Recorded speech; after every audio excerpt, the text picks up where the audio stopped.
Okay, so this one's going to be a little funny. This section covers parts of 3.5 mainly, which I know we just did 3.6, but it's also going to cover some stuff in 3.6 and 3.7. This is because I used to work in the 7th edition book, now I'm working on the 6th edition book, and things are sort of put into different places, so this is going to be kind of a mess organizationally, but I'll try to lay it all out for you. And then hopefully you can piece it together. So primes and GCDs, and that's greatest common divisors. The suggested exercises are from section 3.5, 3, 9, 21, 23, and 31. Then from section 3.6, we've got exercise number 23, and from section 3.7, we've got exercise number 1. Now there's going to be quite a list of concepts here. This is going to span at least 2, if not 3 videos. I'm not quite sure how this is going to shake out, but there are just so many different things to do, and they're scattered across so many sections. I'm just going to put them kind of all into this assignment. So don't get too worried about how many problems I've assigned, because this is hopefully going to take you, or hopefully we'll have several days to do this. So the big ideas are going to be prime, composite.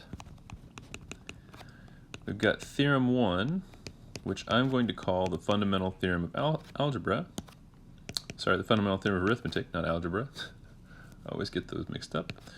Theorem 2, and I'm going to ask you to know the proof of Theorem 2.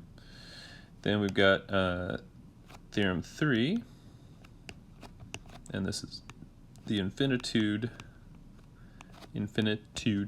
of primes, and you need to know the proof. And this is a big one. This one, I love asking questions about this on quizzes and exams.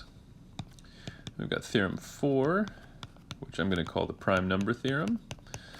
Kind of like the fundamental theorem of arithmetic, there are a number of things that people call the prime number theorem. They're all basically the same. This is going to be one of them.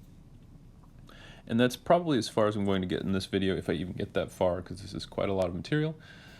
Probably in another video, we'll get into the GCD, what we call relatively prime,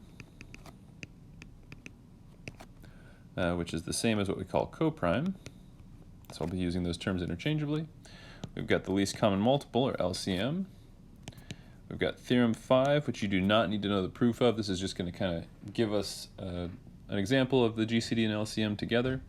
Moreover, it's going to look forward to some things we'll see further down the road in the class. What else do I want to talk about in this section? We've got the Euclidean algorithm. And this is just a useful thing. Then we've got what I'm calling Theorem 6, also known as the Bézier identity. And these are kind of inverses of one another. They're going to be just processes for us.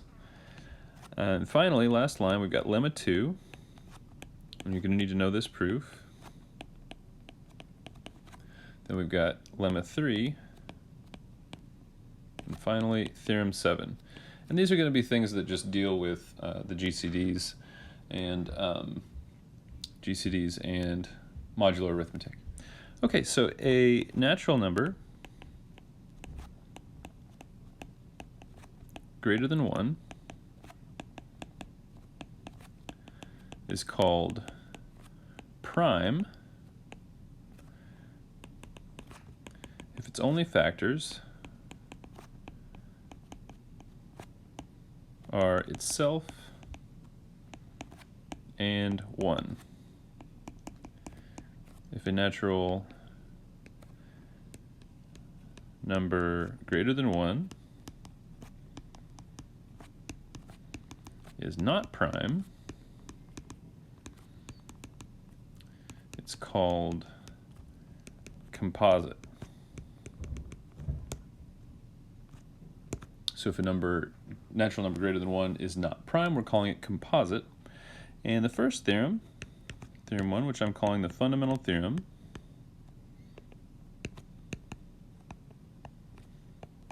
of arithmetic. And you might hear other things called the fundamental theorem of arithmetic. This is a theorem that's called the fundamental theorem of arithmetic, and this will suffice for our purposes. And that is, every natural number greater than 1 can be written uniquely, and I'll have to sort of talk about what I mean by uniquely, as a product of primes. So by uniquely I mean up to potentially reordering. So example, if I have 24, I can write 24 as 2 times 2 times 2 times 3. And that's the only way that I can write it up to reordering those primes. So I could write it as another product of primes, but they would be in a different order. Now if you were to say something like, well, what about writing it as 6 times 4? Neither one of these are prime, right? So this is the unique way to write it as a product of primes. So here we've got primes. Here we've got composites. And notice that this is special because, for example, the number 6, if I tried to write it additively, I could write it as 1 plus 5. I could write it as 2 plus 4. I could write it as 3 plus 3. So with addition, we don't have numbers that serve this special property. I mean, I guess we kind of do if you think of bases, if you start restricting the numbers that you're allowed to use. But with multiplication, we have the sort of unique DNA of numbers that just comes from the primes. So moving on. Theorem 2, and this is just its own result, and it's going to be based on some things that we've already seen. So I'm hoping that you can learn this proof and recognize the things that we've already seen that are contained within it. So if n is composite, then it has a prime factor p with p less than or equal to the square root of n. Now notice, since I'm saying n is composite, you know that it is a natural number and it's strictly greater than 1. Let's prove this. Well, since n is composite,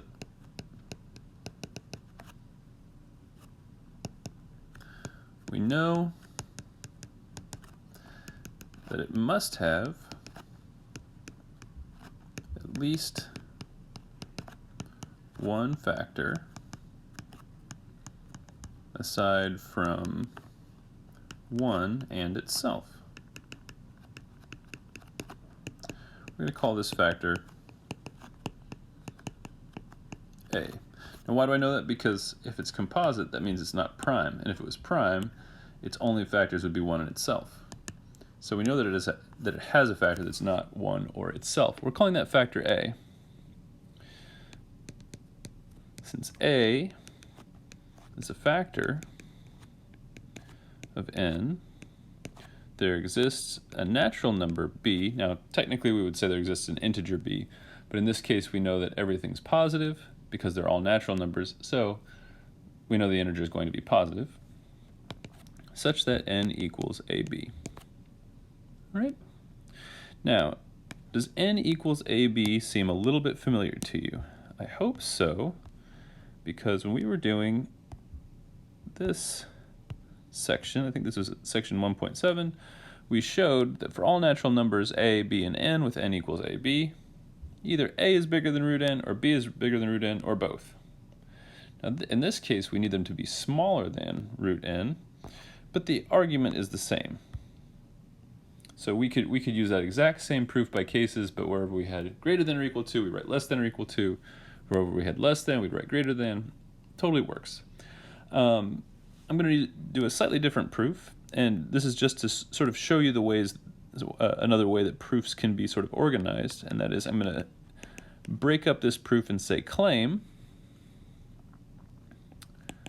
either a is less than or equal to root n, or b is less than or equal to root n, or both. And I'm interrupting this proof to prove another sub-proof. So this is like a sub-theorem inside of a theorem. If this is confusing to you, you don't have to write things this way. You could prove this claim beforehand, prove it as a lemma, state for any natural numbers a, b, and n with n equals a, b, either a is less than or equal to root n, or b is less than or equal to root n, or both, kind of like that exercise from chapter 1. But this is just another way that you might see proofs organized, later on in life. So I'm going to prove this one by way of contradiction. Now, we did prove this earlier by cases, and that proof totally works. But I want to prove this by way of contradiction for two reasons. One, for you to see another proof, and two, for you to see that the same sort of mathematical facts, the same sort of truths underpin both this proof by way of contradiction and that proof we did by cases. So I want you to start seeing the truth beneath the proof in mathematics, and in particular in this example. So by way of contradiction, suppose not this, so not P or Q means not both, right? So it means that A is not less than or equal to root n, and B is not less than or equal to root n. And that's the same as saying A is greater than root n, and B is greater than root n. Now let's consider the quantity.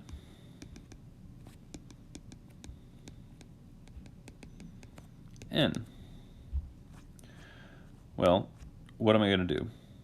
Actually, let me back up a step. Let's consider the quantity AB. It should be n, but just to make things a little bit clearer, AB is greater than root n times b by this equation, and this is greater than root n times root n. I said equation, I meant inequality. By this inequality, but this equals n. Oh no, I've just shown that AB is strictly greater than n, but AB equals n. Contradiction. So that proves this claim. How did I prove this claim? Just to rewind a little bit. I claim that either A is less than or equal to root n, or B is less than or equal to root n, or both. So I used De Morgan negation to negate P or Q, and that's inclusive or, that's where we get the or both. I have not P and not Q. So it's a De Morgan negation. So I'm by way of contradiction supposing the opposite of this, which is this. But if A is not less than or equal to root n, that's the same as saying A is strictly greater than root n. Same. So A is bigger than root n and B is bigger than root n. So now we consider the product AB. Well, AB has to be bigger than root nb because A is bigger than root n. To see this, you just take this, multiply both sides by the positive number b, and you get this. And this is greater than this. How do you see that? Take this and multiply both sides by the positive number root n. You get root n times b bigger than root n times root n, but root n times root n is n, so we just showed AB is strictly bigger than n, which contradicts that AB equals n. All right, so now some more bookkeeping and we'll be done. This is sort of, we've done the hard part. It's basically downhill from here. Oh, I forgot, but I want to introduce something that might be new to you without loss of generality. And I don't know if I've presented on this before or not, but I'll just explain it again here. Without loss of generality, assume that A is less than or equal to B. Okay, so I'm going to assume something that I might not be able to legally assume. And the way that without loss of generality works is I'm just going to assume this thing, I'll finish the proof, and then at the bottom I'll say, well, if this wasn't true, then I can go back and assume the opposite. Okay? So we don't know a priori that A is less than or equal to B, but we pretend it is. And if not, we swap their roles. Okay, so it'd be like going back and completely rewriting everything that follows from here, except wherever we had an A, we would write a B. And wherever we had a B, we would write an A. Okay? That's what this without loss of generality allows for us to do. It's kind of like copying and pasting part of a proof. Okay, so without loss of generality, assume that A is less than or equal to B. If A is prime, we're done. Set P equal to A, then A is our prime P that's less than or equal to root n. If A is not prime, wow, writing.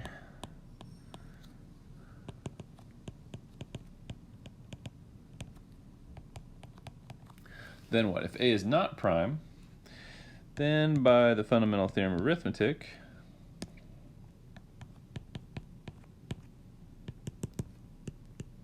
it has a prime factor,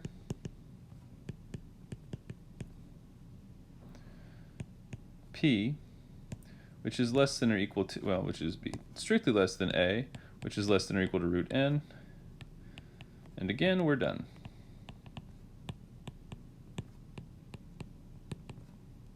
Okay, so just to sort of spend a little bit more time on this, so without loss of generality, assume that A is less than or equal to B.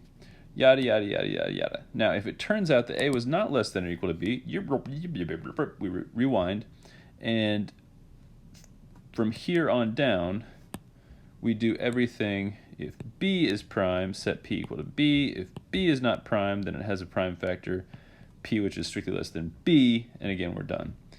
So basically what we're saying is we can replace this A is just a placeholder. We could replace it by B if need be. Now, if this was a computer program, you would probably create a new variable. You'd say, let C equal the minimum of A and B, and then run this whole argument for C. Or you could say, maybe define, maybe you've got some subroutine written that will put A and B in order, so A is less than or equal to B. Whatever it is, without loss of generality, just allows us to sort of deal with superficial concerns. It doesn't matter which one of these two is smaller, we just mess with the smaller one. So I could have written this avoiding the without loss of generality, but I wanted you to kind of see it in action. Okay, last thing for this video, Theorem 3, there are infinitely many primes.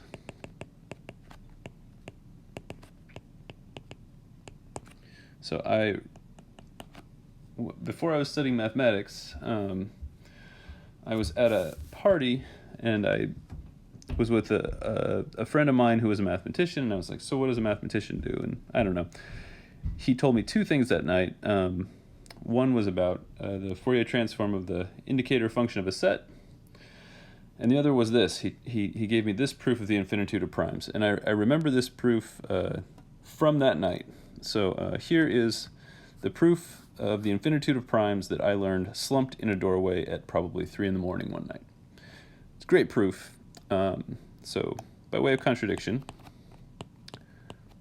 suppose there are finitely many primes, then we can list them all as P1, P2, ... up to Pn. So this is a finite sequence. Let's define a new number, x, which is going to be the product of P1 times P2 times ... times Pn, and then we add 1. So this is a finite set, and then I'm computing a number using that set. So here's a set, here's a number. Sometimes students confuse these two for some reason. Okay, so notice that x is too large to be on the list. So x is not prime. Then by the fundamental theorem of arithmetic, x has a prime factor.